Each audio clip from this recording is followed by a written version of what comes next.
Hi again. Welcome to part 2 of the game tutorial. In this video, you will be learning about the layout of the game, where you can click to do different things, and the basics of how the game works and how different parts connect. You will be playing this game for 12 months, and each of these game months will be 5 minutes long in our time. For example, in January, you will have 5 minutes to talk to your team and make your decisions. And then February will last for the next 5 minutes. Once February ends, 5 minutes again for March. These 12 months have been divided into 4 quarters. Now we will see how the game really looks like. Let's go to the browser. So once you've been assigned to a game, this is what your screen would look like. This is your personal dashboard. If you notice, this right here is your username. This username is the only thing visible to all your other team members. Your full name is hidden to maintain anonymity. Next, if you see, you have your projects listed here. Like in this example, AppPlayer1, which is me, is part of 2 projects, VChat and VPhotos. These are the 2 apps I'm working on, and these are the links that I use to see the project dashboards. We will come here later. This right here is the calendar link. Calendar shows here by default. As you see here, you have 4 quarters. Each quarter has 3 months, and each month has 4 weeks. So in a given period for 5 minutes, for example, in January, you will be making 4 choices of what tasks you need to do and for which app. You will fill up your calendar and save changes every month. That's it. That's all you need to do in your 5 minutes. Now let's go back to our personal dashboard. Here you see your performance. This performance is the net profit that you have to maximize. This number gets updated at the end of every quarter. At this point, you see that, to begin with, you already have 40,000 for both your projects. This game is designed to mimic how the real world works, at least an extremely simplified version of it. Just like in the real world, in this game you also will have some skills. You can have 4 types of skills corresponding to the 4 types of tasks we spoke about in the previous video.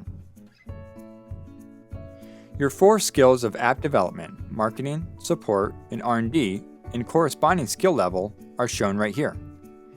Everybody begins the game as a novice, and just like in real life, as the game progresses, you become better and better. You go from being a novice to an advanced user, and from advanced, you can become an expert user. Now, why does your skill set matter?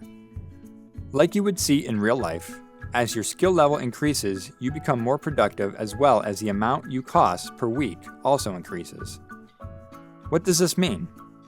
This means that if you can produce 800 units per week when you are a novice, then you will be able to produce more, probably double when you are an advanced. Which means you will be able to contribute more per week to each of your projects. Now you can decide which skill you want to develop and how you want to contribute to different things. You can choose to be an expert or a jack of all trades. Alright, now let's look at a project's dashboard. If you click on, let's say, VChat, you will see that in place of your calendar, this new project dashboard comes up on your right side. What you see here is VChat's performance. It shows that the starting investment is 20,000. For VPhotos, you have an additional 20,000, and together it makes 40,000. And as the quarters progress, you will start seeing your app's revenues and expenses here. Here you can see Q1 stats, that is, quarter 1 stats. So what are these stats? Now this app, VChat, is sold for $10 each. This is going to remain constant throughout the game, so you don't have to worry about this. What you have to think about is increasing your maximum user capacity by working on app development, as well as generating demand by doing marketing for VChat.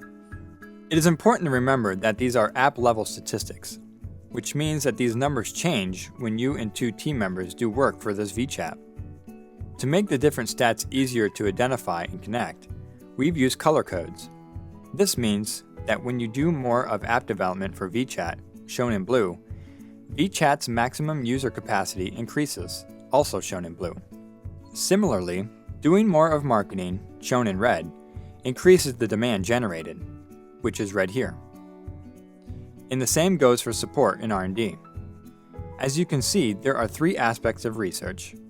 VChat is already beginning with 30% stability, 20% desirability, and 50% user satisfaction. These R&D numbers have a multiplier effect on each of their corresponding profit-making tasks. It's up to you and your team to figure out how much you want to invest on each one of them. Just like in real life, you don't have all the answers. Yet, you have to play and talk with your team to figure out how these different stats are affecting each other. It is very normal to not exactly know how things are working in the first few months, but as you play the game, discuss and put your heads together and you will learn more and get good at it. The object of the game is to see how well your team adapts and how you manage your personal time across the two projects that you are responsible for. Remember, you will have 2 projects each. This means you will decide how to allocate your 4 weeks across both VChat and vPhotos. Further, you have to also decide what exact tasks you want to do for each app. You can work on app development, marketing, support, or you can work on 3 types of R&D. This is all up to you and your team to discuss and decide within the 5 minutes for every month. Now, as I mentioned earlier, we wanted to make this really as close as possible to real life. So you will also have individual level options to spend a week not working on an app, but just studying and improvising your skills. Let's say, for 1 week, I choose to improve my skill for app development. What will this do? This will bump up my skill points under app development. If you see here, you are currently a novice app developer and have 0 skill points. Also, you need 200 skill points to raise your skill level from novice to advanced. 1 week of working on app development gets you 10 skill points, while 1 week of study will get you 100 skill points. It is important to understand that if you spend a week studying, you have 1 less week to work. On the other hand, if you have higher skills, you will be able to do better across all your projects. This is a really simplified version of what our work-life decisions look like. That's it. Now answer the questions below, and then we can move to the final video in which we will be talking about how the game is played. I will walk you through the first month and you will see actual numbers, not just the zeros you see now. Alright, see you in the next video.